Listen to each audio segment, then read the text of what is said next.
નમસ્તે વાલા વિદ્યાર્થી મિત્રો, આપણી શાળાની યુટ્યુબ ચેનલમાં આપ સૌ ધોરણ 7માં ભણતા વિદ્યાર્થી ભાઈ બહેનોનું હાર્દિક સ્વાગત છે. વિદ્યાર્થી મિત્રો, કેવો અભ્યાસ કરવાની મજા આવે છે ને? સરસ. ઘરે બેઠા પણ આપણે સારું શિક્ષણ મેળવી શકીએ છીએ, એ આપણે સાબિત કરીએ છીએ. તો વિદ્યાર્થી મિત્રો, આજે આપણે અહીંયા ધોરણ 7ની અંદર વિષય સામાજિક વિજ્ઞાનમાં પાઠ 9 પૃથ્વીની આંતરિક રચના અને ભૂમિ સ્વરૂપો, આ પાઠની આપણે અગાઉ તાસ 1, 2 અને 3ની અંદર આ પાઠની સમજૂતી આપણે મેળવી છે અને ગયા તાસની અંદર પણ આપણે આ પાઠ પૂર્ણ કરેલ છે. તો વિદ્યાર્થી મિત્રો, આજે આપણે અહીંયા આ પાઠના સ્વાધ્યાયના પ્રશ્નોની જવાબ સાથે પુનરાવર્તન કરવાના છીએ. તો આજે વિદ્યાર્થી મિત્રો, આ વિડીયો ખૂબ જ ધ્યાનથી સાંભળજો કે જેથી કરી તમને સ્વાધ્યાયના પ્રશ્નો પણ સરળતાથી યાદ રહી જાય. પણ વિદ્યાર્થી મિત્રો, એ સ્વાધ્યાયના પ્રશ્નોનું સોલ્યુશન કરતાં પહેલાં આપણે અગાઉના તાસમાં જે અભ્યાસ કરી ગયા એના વિશે થોડું ટૂંકમાં આપણે પરિચય મેળવીએ. તો આપણે જાણીએ કે તાસ 1ની અંદર પૃથ્વીનો આંતરિક ભાગ કે ભૂગર્ભ, પછી શિયાળ એટલે શું, મહાસાગરનું કવચ સિલિકા અને મેગ્નેશિયમનું બનેલું છે. પછી ખડકોના પણ 3 ભાગ આપણે જોઈએ, 3 પ્રકાર જોઈએ. અગ્નિકૃત ખડકો, બરાબર, એના પણ 2 પ્રકાર છે, આંતરિક ખડક અને બાહ્ય ખડક. પછી જળકૃત ખડક અને રૂપાંતર ખડકો, એના વિશે પણ આપણે જે ચર્ચા કરી ગયા. એ પછી આપણે તાસ 2ની અંદર ભૂમિ સ્વરૂપોનું નિર્માણ કઈ રીતે થાય છે એના વિશે આપણે ચર્ચા કરી. એમાં જે મુદ્દાવણી ભૂતક્તિઓ જેને આપણે કહીએ છીએ કે મુદ્દાવણ, એ જુદા જુદા ભૂતક્તિમાં વિભાજિત થયેલું છે. એમાં આપણે આંતરિક બળ અને બાહ્ય બળ કોને કહેવાય એના વિશે પણ ચર્ચા કરી. ભૂકંપ અને જ્વાળામુખી જે કુદરતી ઘટનાઓને કારણે પૃથ્વીનું ઉપરનું સ્તર પરિવર્તિત થાય છે એના વિશે પણ આપણે ચર્ચા કરી હતી. એ પછી જળપ્રપાત કોને કહેવાય એ પણ આપણે ચર્ચા કરી. પછી પૂર દ્વારા જે મેદાનોમાં ફેરફાર થાય છે એના વિશે પણ ચર્ચા કરી હતી આપણે. એ પછી તાસ 3ની અંદર સમુદ્ર મોજાનું કાર્ય શું છે, પવનનું કાર્ય શું છે, હિમનદીનું કાર્ય શું છે, એના વિશે આપણે આગળ તાસ 1, 2 અને 3ની અંદર ચર્ચા કરી હતી. આજે અહીંયા આપણે સ્વાધ્યાયના પ્રશ્નોની ચર્ચા કરવાની છે. તો ચાલો વિદ્યાર્થી મિત્રો, થઈ જાઓ તૈયાર અને સ્વાધ્યાયના પ્રશ્નો ધ્યાનથી સાંભળજો, જેથી કરી આપણને સરળતાથી યાદ રહી જાય. કહેવાય છે કે જોયેલું અને સાંભળેલું આપણને સરળતાથી યાદ રહી જાય છે. તો અહીંયા હું દરેક પ્રશ્ન સ્વાધ્યાયનો જવાબ સાથે આપણે ચર્ચા કરવાની છે અને આ જ પ્રશ્નો બધા તમારા સારા અક્ષરે આપણી સામાજિક વિજ્ઞાન નોટમાં લખવાનું છે. તો ચાલો વિદ્યાર્થીઓ, આપણે જોઈએ પહેલો પ્રશ્ન. પ્રશ્ન 1 છે યોગ્ય જોડકા જોડો. એટલે પ્રશ્ન 1A, યોગ્ય જોડકા જોડો. જો વિદ્યાર્થી પરીક્ષામાં પણ જ્યારે પૂછાય તો જોડકામાં હંમેશા જવાબ સામે જ લખવા. જોડકામાં જવાબ હંમેશા કેવા લખવાના છે? આપણે સામે જ લખવાના છે. તો આપણે જોઈએ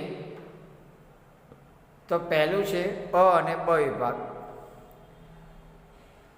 તો તમારી પાસે જો ચોપડી હોય તો તમે સ્વાધ્યાયના પ્રશ્નો એમાં ખોલીને જોઈ શકો છો, બરાબર. ખુલ્લી રાખો એટલે તમને ખ્યાલ પણ આવે કે કયો જવાબ કોની સામે આવે છે. મેં તો અહીંયા તમને સામે જવાબ આપેલા છે, પણ તમારા જોડકા ત્યાં જોડતો જોડકાની અંદર હંમેશા ક્રોસ ગુણાકાર કોઈ કરવાનો નથી.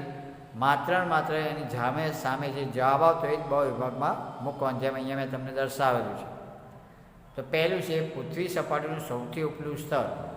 પૃથ્વી સપાટીનું સૌથી ઉપલું સ્તર કયું છે? શિયાળ. તમને પ્રશ્ન પણ પૂછાય શિયાળ એટલે શું, એવો આપણે વ્યાખ્યા પણ પૂછી હતી, બરાબર. તો પૃથ્વી સપાટીનું સૌથી ઉપલું સ્તર છે શિયાળ છે. બીજો પ્રશ્ન, બીજો જોડકું રૂપાંતરિત ખડક. તો કયો આવે? આરસ પહાડ. ત્રીજું નદીનું કાર્ય. તો નદીનું કાર્ય શું છે? પૂરના મેદાનો તૈયાર કરવા. ચોથું છે પવનનું કાર્ય. તો પવન શું કરે છે? રણ મેદાનમાં રેતી ઉડાડી અને જ્યાં પથરાય ત્યાં રેતીના ઢગલા થઈને આપણે રેતીના ઢૂવા કહીએ છીએ. એના પછી આપણે જોઈએ હિમ નદીનું ઘસારાત્મક સ્વરૂપ. હિમ નદીનું ઘસારાત્મક સ્વરૂપ. તો એમાં શું આવશે? ગોળાશ્મી, બરાબર. તો આ જોડકા ખ્યાલ આવી ગયા દરેકને તમને. ફરીવાર રિવિઝન કરીએ કે પૃથ્વી સપાટીનું સૌથી ઉપલું સ્તર કયું છે? શિયાળ, જે તમને આકૃતિ દ્વારા પણ સમજાવેલું. પછી રૂપાંતરિત ખડક તો આરસ પહાડ. નદીનું કાર્ય તો પૂરના મેદાન. પવનનું કાર્ય તો રેતીના ઢૂવા બનાવે છે. અને હિમનદીનું ઘસારાત્મક સ્વરૂપ કયું છે? ગોળાશ્મી. ચલો એમાં હવે પ્રશ્ન 1માં બ જોઈએ. 1માં બ. તો એમાં બ છે ખાલી જગ્યા પૂરો. જો આ ખાલી જગ્યાઓ એક એક વાક્યમાં પણ પ્રશ્નો આપણે પૂછાય. તો પહેલું છે પૃથ્વીનું સૌથી આંતરિક સ્તર ખાલિયા નામે ઓળખાય. પૃથ્વીનું સૌથી આંતરિક સ્તર ખાલિયા નામે ઓળખાય. તો કયા નામે ઓળખાય? ભૂગર્ભ. એનું બીજું નામ છે નીફે. પૃથ્વીનું સૌથી આંતરિક સ્તર ખાલિયા નામે ઓળખાય. તો કયું આવે? ભૂગર્ભ, જેને આપણે બીજું નામ કયું છે? નીફે. એના પછી છે અનાજ પીસવા માટે ખાલિયા પથ્થરનો ઉપયોગ થાય છે. જે આપણે અનાજ પીસવા માટે જે ઘંટીઓ હોય છે ને, એ ઘંટીઓમાં કયા પથ્થરનો ઉપયોગ થાય? તો ગ્રેનાઇટ. કયા પથ્થરનો ઉપયોગ થાય? ગ્રેનાઇટ. એના પછી આપણે જોઈએ ત્રીજો પ્રશ્ન ભૂકવચની નીચે જે સ્થાને કંપનની શરૂઆત થાય છે તેને ખાલિયા કેન્દ્ર કહે. જો આ પ્રશ્નમાં પણ પૂછાય, વ્યાખ્યામાં પણ પૂછાય. તો ભૂકવચની નીચે જે સ્થાને કંપનની શરૂઆત થાય છે તેને ઉદ્ગમ કેન્દ્ર કહે છે. કયું કેન્દ્ર કહેવાય છે? ઉદ્ગમ. તમે બીજો પ્રશ્ન પણ પૂછાય કે ઉદ્ગમ કેન્દ્ર એટલે શું? તો ભૂકવચની નીચે જે સ્થાને કંપનની શરૂઆત થાય તેને આપણે ઉદ્ગમ કેન્દ્ર કહીએ. જે આપણે પાઠની અંદર પણ આ બધું સમજાવેલું છે. એના પછી જોઈએ ચોથી ખાલી જગ્યા કે સમુદ્ર મોજાના ઘસારણથી દિવાલ જેવા રચાતા સ્વરૂપને ખાલિયા નામે ઓળખવામાં આવે છે. સમુદ્ર મોજાના ઘસારણથી દિવાલ જેવા રચાતા સ્વરૂપને શું કહેવાય છે? સ્ટેક નામે ઓળખવામાં આવે છે. પાંચમો સવાલ પવનની ગતિ ઘટતા માટીના કણ જમીન પર પથરાય તેને ખાલિયા કહે છે. પવનની ગતિ ઘટતા માટીના કણ જમીન પર પથરાય તેને ખાલિયા કહે છે. તો શું કહેવાય ને? લોયસ. તમે બીજી જે પ્રશ્ન પણ પૂછાય કે લોયસ કોને કહેવાય? તો પવનની ગતિ ઘટતા માટીના કણ જમીન પર પથરાય તેને લોયસ કહે છે. ચાલો હવે પ્રશ્ન નંબર 2. એક વાક્યમાં ઉત્તર લખો. એક વાક્યમાં ઉત્તર લખો. પહેલો સવાલ. તો વિદ્યાર્થી મિત્રો, આપણે એક એક વાક્યના પ્રશ્નો આપણે પાઠ ચલાવતી વખતે પણ PDF ફાઇલમાં તમને લખવા આપેલા છે. બધા પ્રશ્નો પણ યાદ કરજો, તૈયાર કરજો, બરાબર. ચાલો પહેલો પ્રશ્ન. શિયાળ સ્તર મુખ્યત્વે કયા ખનિજ તત્વોનું બનેલું છે? શિયાળ સ્તર મુખ્યત્વે કયા ખનિજ તત્વોનું બનેલું છે? તો શિયાળ સ્તર મુખ્યત્વે સિલિકા અને એલ્યુમિના જેવા ખનિજોનું બનેલું છે. કે શિયાળ સ્તર મુખ્યત્વે સિલિકા અને એલ્યુમિના જેવા ખનિજોનું બનેલું છે. પ્રશ્ન 2, ખડકોના મુખ્ય 3 પ્રકારો જણાવો. ખડકોના મુખ્ય 3 પ્રકારો જણાવો. તો ખડકોના મુખ્ય 3 પ્રકારોમાં એક અગ્નિકૃત ખડક, બીજો પ્રસ્તર ખડક અને 3 રૂપાંતરિત અથવા વિકૃત ખડકો કહેવામાં આવે છે. જો આ ત્રણેય ખડકોની વ્યાખ્યા પણ આપણે પાઠની અંદર ચર્ચા કરી હતી. પીડીએફ ફાઇલમાં પણ આ બધા પ્રશ્નો લખાયા તમને, બરાબર. તો ખડકોના મુખ્ય 3 પ્રકાર છે: અગ્નિકૃત ખડક, પ્રસ્તર ખડક અને રૂપાંતરિત ખડક અથવા વિકૃત ખડકો કહેવામાં આવે છે. ત્રીજો પ્રશ્ન, આંતરિક અગ્નિકૃત ખડકો એટલે શું? આંતરિક અગ્નિકૃત ખડકો એટલે શું? તો જ્યારે મેઘમાં, જેને આપણે લાવા કહીએ છીએ, ભૂકવચની અંદર જ ઊંડાઈએ ઠરી જઈને નક્કર થઈ જાય છે, આ પ્રકારે બનેલા ખડકને આંતરિક અગ્નિકૃત ખડક કહે. દાખલા કે ગ્રેનાઇટ ખડક. ફરીવાર પ્રશ્ન જવાબ કે આંતરિક અગ્નિકૃત ખડક કોને કહેવાય?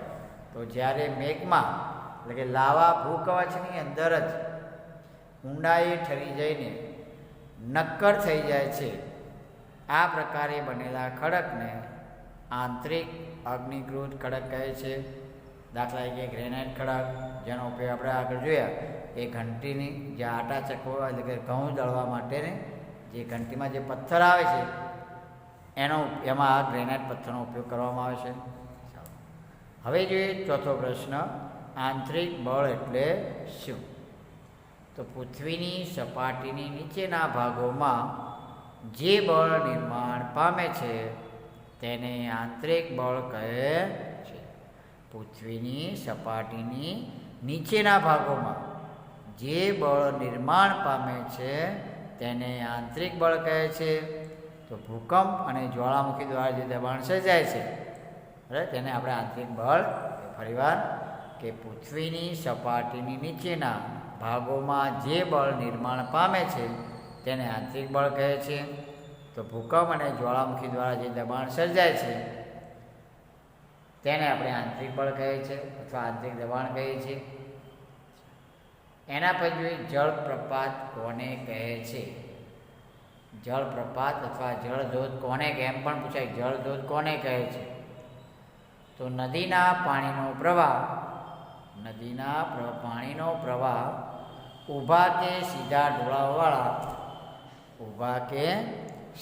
ઢોળાવવાળા સ્થળની નીચે ખીણ પ્રદેશમાં નક્કર ખડક પર પડે છે તેને જળપ્રપાત કે જળધોધ કહે છે. ફરીવાર વિદ્યાર્થી મિત્રો, નદીના પાણીનો પ્રવાહ, એટલે કે જે પાણી વહેતું હોય ને એને પ્રવાહ કહે છે આપણે, એ ઊભા કે સીધા ઢોળાવ, એટલે કે ઊંચા નીચા ઢોળાવ પર જ્યારે પસાર થાય છે ત્યારે ખીણ પ્રદેશમાં નક્કર ખડક ઉપર ઊંચેથી પડતા હોય છે, જેને આપણે જળપ્રપાત કે જળધોધ કહીએ છીએ.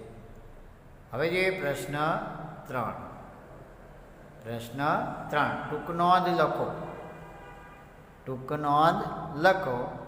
એમાં પહેલી ટૂંકનોંધ છે શિયાળ અને સીમા.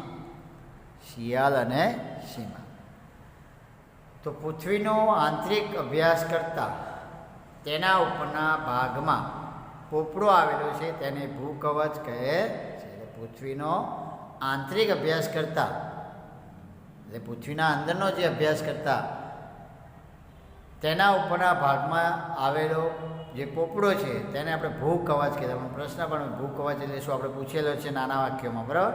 તો પૃથ્વીનો, એટલે કે પૃથ્વીના ઉપરના ભાગમાં આવેલો પોપડો તેને આપણે ભૂકવચ કહે છે. આ કવચ પૃથ્વીનું ઉપલું પડ પણ કહેવાય છે. જે ઉપરનો જે પડ છે જેના પર આપણે વસવાટ કરીએ છીએ એ જે ઉપરનો પોપડો છે એને ભૂકવચ અથવા ઉપલું પડ પણ કહેવાય છે. તેની ઊંડાઈની આપણે વાત કરીએ તો લગભગ કેટલા કિમી છે? 35 કિમી ઊંડે સુધી આપણને આ કવચ જોવા મળે છે. તેમાં મુખ્યત્વે કયા કયા ખનિજો રહેલા છે? તો એમાં મુખ્યત્વે સિલિકા, અહીંયા સિલિકા લખવાનું, સિલિકા લખવાની જગ્યાએ સિલિકા એમ કે, એટલે આ તમારા શું અહીંયા શું લખવાનું છે? સિલિકા, બરાબર. એટલે આપણે સિલિકા ભૂલ થઈ, એટલે આપણે શું લખવાનું છે? સિલિકા. ખ્યાલ ગયો? એટલે ભૂલ તમે સુધારી લેજો. અને એલ્યુમિનિયમ જેવા ખનિજો આવેલા હોય છે, તેથી તેને શિયાળ કહેવાય. તમે પ્રશ્ન પણ શિયાળ એટલે શું? જો આ નાના પ્રશ્નો ભેગા કરીને કરો તો આ ટૂંકમાં તમારે તૈયાર થઈ જાય. પહેલો પ્રશ્ન ભૂકવચ એટલે શું, અથવા પૃથ્વીનું ઉપલા પોપડાને શું કહે છે? પછી બીજો પ્રશ્ન કે જે ઉપલું પોપડું છે એની ઊંડાઈ કેટલા કિમી સુધી જોવા મળે છે? અને ત્રીજો પ્રશ્ન શિયાળ કોને કહેવાય? તો જો બીજા આ વિદ્યાર્થી મેં છે ત્યાં તમને બધા નાના સવાલ આપણા પાઠમાંથી કાઢીને તમને લખાવ્યા હતા. તો એ જો પ્રશ્નો તમે તૈયાર કરી નાખો તો આ ટૂંકમાં તમને આરામથી યાદ રહી જાય, તમને મુશ્કેલી પણ ન પડે, બરાબર. તો શિયાળ કોને કહેવાય? તો મુખ્ય જે સિલિકા અને એલ્યુમિનિયમ ખનિજોમાં આવેલા હોય છે, એટલે કે એના જે પડમાં કઈ ખનિજો આવેલી છે? સિલિકા અને એલ્યુમિનિયમ. આથી એને આપણે શિયાળ કહીએ છીએ. જ્યારે મહાસાગરના તળિયા નીચેના ભાગમાં પણ જે સિલિકા અને મેગ્નેશિયમના બનેલો હોય, એટલે દરિયાની નીચેની જે સપાટી એ કયા ખનિજોથી બનેલી છે? તો સિલિકા અને મેગ્નેશિયમના બનેલા છે. તેને સીમા એવું નામ આપવામાં આવ્યું છે. અને કયું નામ આપવામાં આવ્યું છે? સીમા. સીમા એટલે શું એવું પણ કહેવામાં આવે તમને. તો સિલિકાનો સી અને મેગ્નેશિયમનો મા લઈ અને સીમા એવો શબ્દ વાપરેલો છે. એટલે કે સમુદ્રનો, એટલે કે મહાસાગરના તળિયું જે સિલિકા અને મેગ્નેશિયમથી બનેલો છે તેને આપણે સીમા કહીએ છીએ. સીમાનું દ્રવ્ય અર્ધઘન જેવું ભાગનું, એટલે કે અર્ધ પ્રવાહી બનેલું. એટલે કે સીમાનું જે દ્રવ્ય છે કેવું બનેલું છે? અર્ધઘન, એટલે કે અડધું પ્રવાહી અને અડધું ઘન બનેલું હોય છે, જે પૃથ્વીના મધ્યમ સ્તરમાં આવેલો છે. ક્યાં આવેલું છે? તો પૃથ્વીના મધ્ય સ્તરમાં આવેલું છે. આમ શિયાળ અને સીમા ખનિજોના નિર્માણથી તૈયાર થયેલા પૃથ્વીનો આંતરિક ભાગ છે. એટલે કે આમ શિયાળ અને સીમા એ ખનિજોના નિર્માણથી તૈયાર થયેલો પૃથ્વીનો આંતરિક ભાગ. તો વિદ્યાર્થી મિત્રો, આ ટૂંકમાં તમને ખ્યાલ આવી ગયો આખી રૂપનો. જો કેટલા 4 થી 5 સવાલ છે નાના, એ 4 થી 5 સવાલ છે. 5 સવાલ તો તમને યાદ રહી જાય અને એ સવાલ કાઢી નાખો અને પ્રશ્ન મૂકી દો, એટલે આખી ટૂંકમાં તમારે તૈયાર થઈ જાય છે, બરાબર. ચાલો, એના પછી આપણે જોઈએ બીજી ટૂંકમાં, પવનનું કાર્ય સદ્રષ્ટાંત સમજાવો.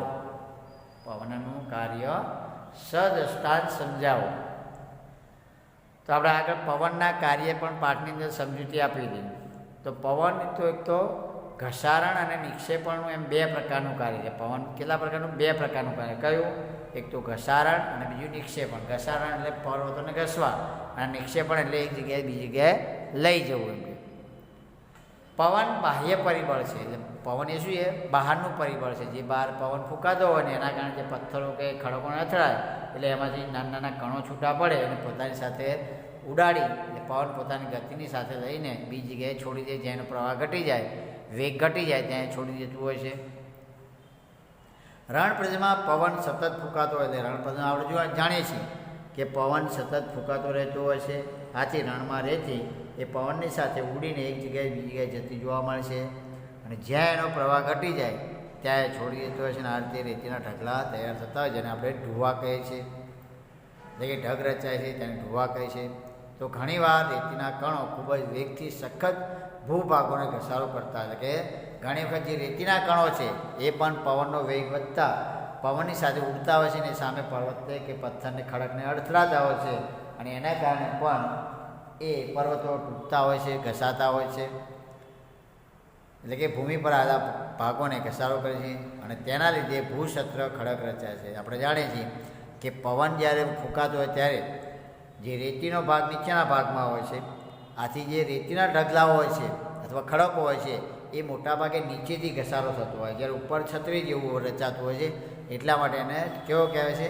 ભૂસત્ર ખડક જેવી રચના થાય છે, એટલે છત્રી જેવી રચના થતી હોય છે. પર્વતોમાં ઘસાણકારી આ રીતે, એટલે પર્વતોની અંદર શું થાય?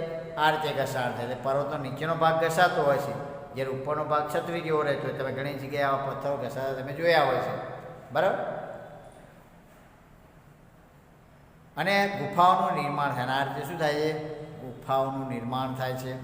પવનનું નિક્ષેપણ કાર્ય માટીના વિશાળ વિસ્તારોમાં, એટલે કે પવનનું નિક્ષેપણ કાર્ય એ માટીના વિશાળ વિસ્તારોમાં થાય છે. જ્યાં માટીનો વિશાળ વિસ્તાર હોય એમાંથી પવન માટીના કણોને ઉડાડી એટલે પોતાની સાથે લઈ જતું હોય છે.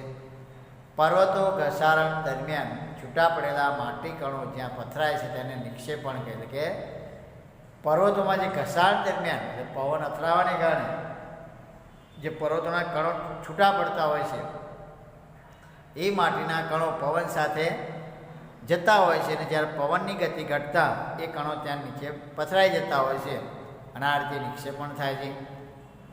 ચીનમાં પણ પીળી માટીનું જે મેદાન બને તે લોયસ જોવા મળે છે. એટલે કે લોયસનું મેદાન ક્યાં જોવા મળે છે? ચીનની અંદર. તો ચીનની અંદર કેવી માટી છે? પીળી માટી. તો અહીંયા આ ટૂંકનોંધ ખેલાઈ ગઈ વિદ્યાર્થી મિત્રો, બરાબર. ચાલો હવે એના પછી ત્રીજી ટૂંકનોંધ, રૂપાંતરિત ખડકનું સહદ્રષ્ટાંત સમજાવો. રૂપાંતરિત ખડક, સહદ્રષ્ટાંત એટલે ઉદાહરણ દ્વારા સમજાવવા કીધું છે. તો ખડકો ઘસાય, ટકરાઈને નાના ખડકોમાં ફેરવાઈ જાય છે. એટલે કે ખડકો છે એ ઘસાય, ટકરાઈને નાના ખડકોમાં ફેરવાય છે. આ નાના કણો પ્રસ્તર ખડકો કહે છે.